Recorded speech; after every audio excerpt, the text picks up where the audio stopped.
Sa isang payak na tahanan sa gilid ng nayon, may isang batang lalaki na palaging may ngiti sa kanyang mukha.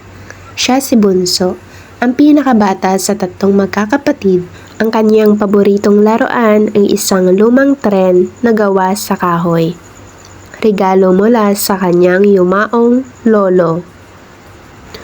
Araw-araw pagkatapos ng eskwela, naglalaro si Bunso sa kanilang bakuran kasama ang kanyang paboritong laruan.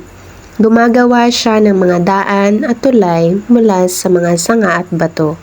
Para kay Bunso, hindi lamang ito isang laruan, ito ay isang mahiwagang tren na nagdadala sa kanya sa iba't ibang lugar.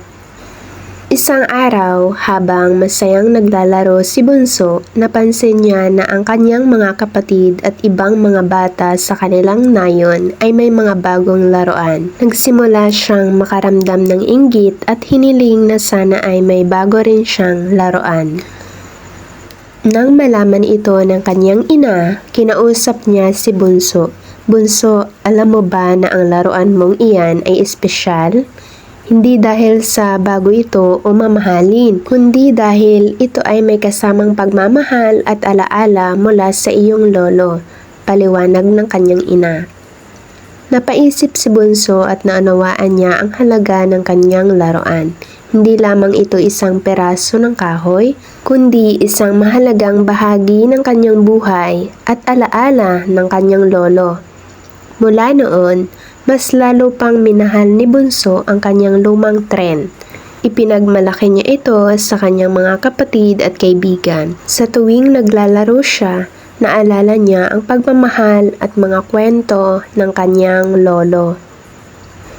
Mga aral sa kwento. Una, ang tunay na halaga ng isang bagay ay hindi nasusukat sa presyo nito, kundi sa kahalagahan at alaala na kaakibat nito. Pangalawa, ang imahinasyon at pagmamahal ay nagbibigay buhay at kahulugan sa mga simpleng bagay. Pangatlo, mahalagang pahalagahan at alagaan ang mga bagay na may sentimental na halaga. Pang-apat, ang pagtanggap at pagpapahalaga sa kung anong mayroon tayo ay nagdudulot ng tunay na kaligayahan. Dito na po nagtatapos ang ating kwento mga kabinibini, si Bunso at ang kanyang paboritong laruan. Maraming salamat po sa pakikinig. Please like and subscribe. Mag-iingat po kayo.